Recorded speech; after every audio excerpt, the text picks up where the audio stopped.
दोस्तों स्वागत है आपका आज की बेहद बड़ी और ताजा खबरों में। दोस्तों आज की बेहद जरूरी खबरों में अपनी पर्सनल गाड़ी से यात्रा करने से पहले जान ले ये जरूरी बातें और नियम। जी हां, लॉकडाउन में यदि आप भी कहीं बाहर जाना चाहते हैं तो ये खबर आपके लिए बेहद जरूरी है। इसके अलावा अब लॉकडाउन में ओड और इवन के अनुसार चलेंगे ऑटो और ई रिक्शा। जी हाँ, जानेंगे पूरी खबर। साथ ही दोस्तों रेलवे की ओर से दो बड़ी खबरें निकल कर आ रही है। जी हाँ, प्रवासियों को घर जाने में होगी आसानी। भारतीय रेलवे ने खत्म कर दिया है यह बड़ा नियम, तो जानेंगे इस खबर के बारे में। वहीं दोस्तों 1 जून से रोज चलेगी 200 नॉन एसी ट्रेनें।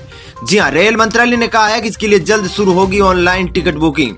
बताएंगे पूरी खबर। दोस्तों कमेंट करके जरूर बताइए कि क्या आपका कोई अपना अब भी किसी दूसरे राज्य में फंसा हुआ है। और दोस्तों साथ ही साथ यह भी बताते जाना कि आपको सरकार की योजनाओं जैसे राशन, रुपए आदि का कितना लाभ मिल रहा है। तो दोस्तों आज इन्हीं सब महत्वपूर्ण खबरों के बारे में जानेंगे। इसके अलावा भी कई बड़ी खबरें जिसके बारे में हम बताने वाले हैं। तो प्यारे दोस्तों वीडियो को लास्ट तक जरूर देखें।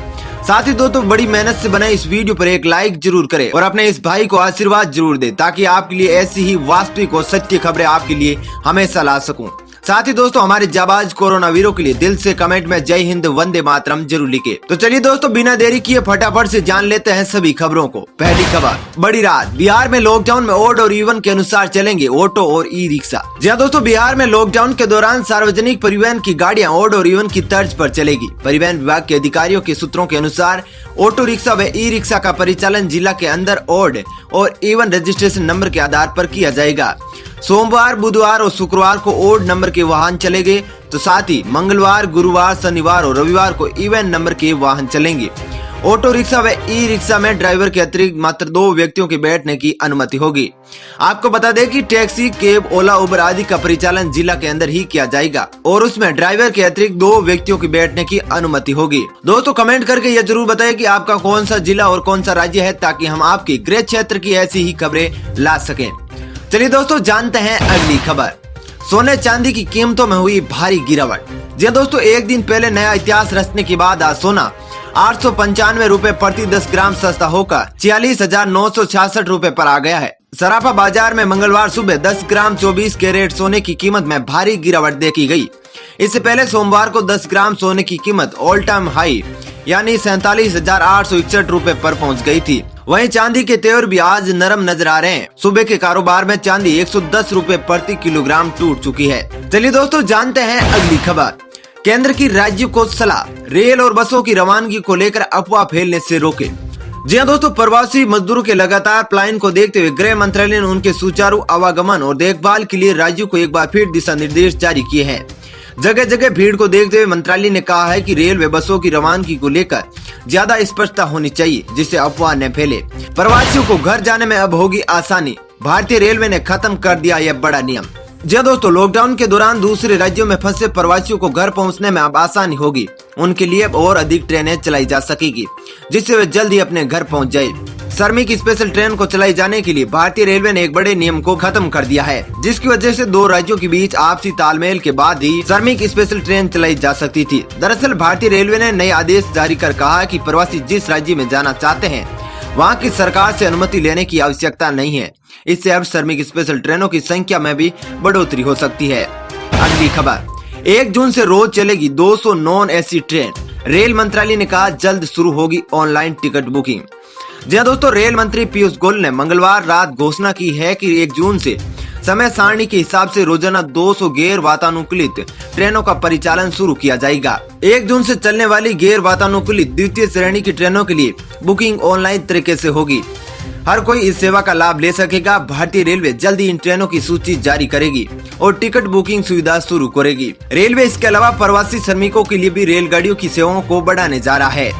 अगली खबर, जियो ने बंद किया 100 रुपए से कम वाला लोकप्रिय प्रीपेड प्लान। जी हाँ दोस्तों, रिलायंस जियो ने लॉकडाउन के बीच अपना एक लोकप्रिय प्रीपेड प्लान बंद कर दिया है। यदि आप भी जियो के एक प्रीपेड ग्राहक है तो आपको 98 रुपए का रिचार्ज नहीं करा पाएंगे। जियो ने इस पैक को पिछले दिसंबर अपडेट किया था। 98 रुपए प्लान जियो का सबसे सस्ता 28 दिनों की वैधता वाला प्लान था।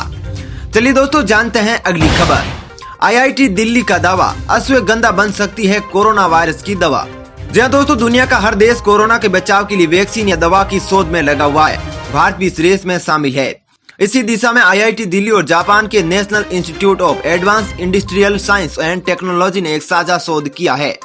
शोध के अनुसार भारत में पहले से अपने औषधीय गुणों से पहचान बनाने वाली आयुर्वेदिक जड़ी बूटी अश्वगंधा कोविड-19 संक्रमण के खिलाफ एक प्रभावी चिकित्सीय रिसर्च टीम ने पाया कि अश्वगंधा और मधुमक्खियों द्वारा अपने छत्ते को रोधक बनाने के लिए इस्तेमाल में किया गया सलाइवा कोरोना वायरस के लिए प्रभावी दवा बनाने की क्षमता रखते हैं। चलिए दोस्तों, जानते हैं अगली खबर। कर्नाटक में सार्वजनिक परिवहन शुरू, सड़कों पर बड़ी संख्या में दिखी बस, ऑटो रिक्शा व कैब। जी हां दोस्तों, कोरोना के संक्रमण को रोकने के लिए लगे लॉकडाउन की 56 दिनों बाद कर्नाटक में मंगलवार को सड़कों पर ऑटो रिक्शा, कैब और बसें चलने लगी है। इसके साथ ही सरकार ने सामान्य स्थिति को बहाल करना शुरू कर दिया है। लगभग 2 महीने तक बंद रहने के बाद बड़ी संख्या में टैक्सी, बस और ऑटो रिक्शा सड़क पर उतरी। चलिए दोस्तों, जानते हैं अगली खबर। तालिबान ने कहा कश्मीर भारत का आंतरिक मामला, नहीं देंगे पाकिस्तान का साथ। जी हां दोस्तों, पाकिस्तान में आतंकवाद को सह देने वाले तालिबान का कश्मीर मुद्दे को लेकर नया रुख सामने आया है। कश्मीरी आतंकवादियों को छुड़ाने के पक्ष में भूमिका निभाने वाले तालिबान ने अचानक कश्मीर को भारत का आंतरिक मुद्दा बताकर जहां दोस्त पाकिस्तान को ठेंगा दिखा दिया है, वहीं पूरी दुनिया को हैरान कर दिया है। तालिबान का यह फैसला भारत ही नहीं बल्कि पूरी दुनिया को चौंकाने वाला है। तालिबान ने सोशल मीडिया पर किए जा रहे उन दावों को भी खारिज किया कि वह कश्मीर में पाकिस्तान समर्थित आतंकवाद में शामिल हो सकता है। तालिबान ने साफ कहा है कि वह दूसरे देशों में आंतरिक मामलों में दखल नहीं देता है। चलिए दोस्तों, जानते हैं अगली खबर। कश्मीरी पंडितों और शरणार्थियों के लिए खुशखबरी, सरकार देने जा रही है यह सुविधा। जी हां दोस्तों, जम्मू कश्मीर प्रशासन की तरफ से सोमवार को जारी नए नियमों के तहत पाकिस्तान के लोगों, वाल्मीकियों समुदाय के बाहर शादी करने वाली महिलाएं, गैर पंजीकृत कश्मीर प्रवासियों और विस्थापित लोगों को जल्द ही आवास अधिकार प्राप्त हो जाएंगे। अगली खबर, संघ लोक सेवा आयोग 20 मई को कर सकता है परीक्षाओं की संशोधित तारीख का ऐलान। ध्यान दोस्तों, संघ सेवा आयोग UPSC द्वारा सिविल सेवा प्रारंभिक परीक्षा के लिए संशोधित तिथियों की घोषणा 20 मई को होने की उम्मीद है। इससे पहले सिविल सेवा प्रारंभिक परीक्षा 31 मई को होनी थी, लेकिन इसे स्थगित कर दिया गया था। UPSC सिविल सेवा प्रारंभिक परीक्षा की नई संशोधित तारीख की घोषणा कल आधिकारिक वेबसाइट पर हो सकती है।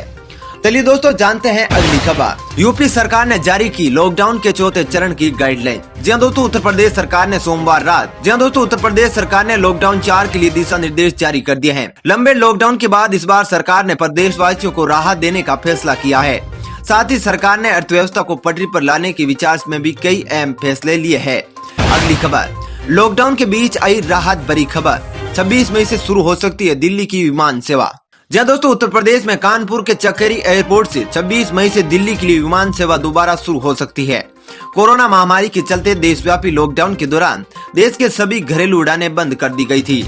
चलिए दोस्तों, जानते हैं अगली खबर। योगी सरकार ने एक और योजना का बदला नाम, बालकों को 1000 तो बालिकाओं को 1200 रुपए देगी। जी दोस्तों, राज्य सरकार ने बाल श्रमिकों के लिए चलाई जा रही कंडीशनल कैश ट्रांसफर योजना का नाम व स्वरूप बदलकर बाल श्रमिक विद्या योजना कर दिया है। इससे 13 मंडलों के 2000 श्रमिक व अनाथ बच्चे लाभान्वित होंगे। राज्य सरकार प्रत्येक बालक को हर माह 1000 रुपए और बालिकाओं को 1200 रुपए देगी। इस तरह बालकों को हर साल 12000 और बालिकाओं को 14400 रुपए दिए जाएंगे। पहले बालक बालिकाओं को 9200 रुपए सालाना दिए जाते थे। दोस्तों, योगी सरकार की इस फैसले पर आपकी क्या राय है, कमेंट करके जरूर बताना। चलिए दोस्तों, जानते हैं अगली खबर। 40 सालों में पहली बार भारत में कम हुआ कार्बन उत्सर्जन। जी हां दोस्तों, वित्त वर्ष 2019-20 में कार्बन उत्सर्जन में पहली बार कमी दर्ज की गई है, लेकिन इसके लिए सिर्फ लॉकडाउन जिम्मेदार नहीं है। अक्षय ऊर्जा में तेजी, कोरोना वायरस की वजह से रुकी कारोबारी गतिविधियां और आर्थिक सुस्ती के कारण भारत में 40 साल में पहली बार कार्बन उत्सर्जन घटा है। चलिए दोस्तों, जानते हैं अगली खबर। नेपाल ने जारी किया नया नक्शा, भारत के काला पानी और लिपू लेक को बताया अपना क्षेत्र। जी हां दोस्तों, नेपाल सरकार ने उत्तराखंड स्थित लिपू लेक और काला पानी को अपना क्षेत्र बताते हुए नया नक्शा जारी किया है। वहीं नेपाल के इस कदम को लेकर भारत ने अभी तक कोई प्रतिक्रिया नहीं दी है। विदेश मंत्रालय ने पहले ही कहा था कि लिपू लेक पूरी तरह भारत के भीतर आता है। चलिए दोस्तों, जानते हैं अगली खबर। अपनी पर्सनल गाड़ी से यात्रा करने से पहले जान ले ये जरूरी बातें और नियम। जी हां दोस्तों, लॉकडाउन 4 को लेकर केंद्रीय गृह मंत्रालय ने इससे लेकर गाइडलाइन जारी की है। यात्रा पर सरकार ने छूट दे दी है, लेकिन ये छूट कैसे लागू होगी और काम कैसे करेगी, यह तय करने का काम राज्य सरकारों को दे दिया है। दरअसल केंद्र सरकार ने कहा है कि इसका फैसला राज्य सरकारें अपने अपने यहाँ हालात के आधार पर करेगी। यानी किसी को एक जिले से दूसरे जिले में जाना है तो इसका निर्धारण उसके वहाँ की राज्य सरकार करेगी।